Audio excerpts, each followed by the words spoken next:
सोचिए, एक विशाल बर्फीला पहाड़ और उसकी तरफ बढ़ता हुआ एक अकेला पेंगुइन, चारों तरफ खामोशी और बस एक सवाल। ये थोड़ी अजीब तस्वीर है ना? देखिए, पेंगुइन तो समंदर के पास रहते हैं, वहीं उनका खाना है, उनका घर, उनका पूरा का पूरा झुंड, सब कुछ वहीं है। लेकिन ये वाला, ये तो एकदम अलग दिशा में जा रहा है, अकेला। इसने ऐसा क्यों किया? क्या ये बस रास्ता भटक गया था, या फिर इसने कुछ ऐसा समझ लिया था जो हम नहीं समझ पाए? तो इस कहानी को समझने के लिए आइए सीधे चलते हैं साल 2026 में। यही वो साल था जब ये छोटी सी क्लिप एक बहुत बड़ा सोशल मीडिया सेंसेशन बन गई। टिकटॉक, इंस्टाग्राम, यूट्यूब शॉर्ट्स, आप जहां देखिए बस यही अकेला पेंगुइन था। एक पुरानी फुटेज अचानक से जैसे हमारे दौर की कहानी बन गई। लोगों ने इसमें अपनी भावनाएं, अपनी कहानियां देखनी शुरू कर दी। कुछ लोगों के लिए ये पेंगुइन हिम्मत का प्रतीक बन गया, एक हीरो जो सारी मुश्किलों के बावजूद अपने रास्ते पर अकेला चल रहा है, बिना किसी के सहारे। और फिर एक दूसरी व्याख्या सामने आई, और ये शायद बहुत से लोगों से जुड़ गई।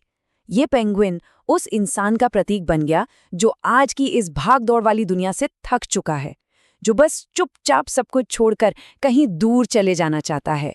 इंटरनेट ने तो इसे एक नाम भी दे दिया, द न्यू लिस्ट पेंगुइन। मतलब एक ऐसा जीव जो समाज के नियमों, उम्मीदों, दबाव, इन सब को छोड़कर एक अनजान सफर पर निकल पड़ा है।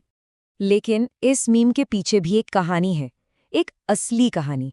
तो चलिए थोड़ा समय में पीछे चलते हैं और देखते हैं कि ये फुटेज आखिर आई कहाँ से। तो ये सब शुरू हुआ था 2007 में।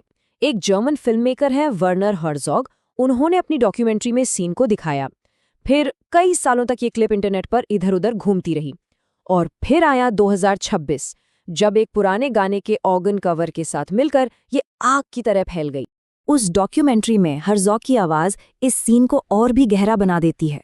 वो कहते हैं कि ये पेंगुइन जानबूझकर एक ऐसे रास्ते पर जा रहा है जिसका अंजाम सिर्फ मौत है।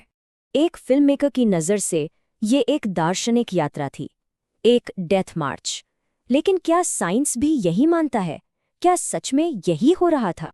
तो अब हम आते हैं इस रहस्य की तीसरी परत पर, साइंस। वन्यजीव विशेषज्ञ कहते हैं कि इस पल को इतना रोमांटिक बनाने की जरूरत नहीं है। वैज्ञानिकों के लिए ये एक जैविक गड़बड़ी हो सकती है। हो सकता है पेंगुइन दिशाहीन हो, रास्ता भटक गया हो, या शायद क्लाइमेट चेंज का तनाव या कोई बीमारी उसके दिमाग पर असर कर रही हो। ये कोई दार्शनिक फैसला नहीं, बल्कि एक बायोलॉजिकल एरर हो सकता है। लेकिन यहीं पर कहानी और भी ज्यादा उलझ जाती है। हर्ज़ोग की डॉक्यूमेंट्री बताती है कि वैज्ञानिकों ने कहा कि अगर वो इस पेंगुइन को पकड़कर वापस उसके झुंड में छोड़ भी देते तो वो फिर से मुड़ता और उसी मौत की राह पर चल देता। इस पॉइंट पर आकर साइंस भी शांत हो जाता है। तो अब हमारे पास 3 अलग-अलग कहानियां हैं, एक फिल्ममेकर की, एक इंटरनेट की और एक साइंस की। शायद असली कहानी इस पेंगुइन की है ही नहीं, शायद ये कहानी हमारे बारे में है। एक कहानी इसे एक महान दार्शनिक यात्रा कहती है, दूसरी कहानी इसे आज के बर्नआउट कल्चर का प्रतीक मानती है, और तीसरी कहती है कि ये शायद बस एक भटका हुआ जानवर है। तीनों सही हो सकते हैं और तीनों गलत भी। शायद असल रहस्य पेंगुइन नहीं है, बल्कि हम हैं। हम उस पर अपने डर, अपनी उम्मीदें, अपनी पूरी कहानी डाल रहे हैं।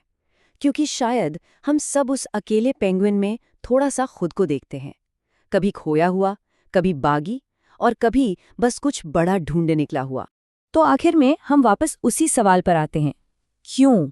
और शायद इसका कोई एक आसान जवाब है ही नहीं। हम शायद कभी नहीं जान पाएंगे कि उस पेंगुइन के दिमाग में आखिर चल क्या रहा था।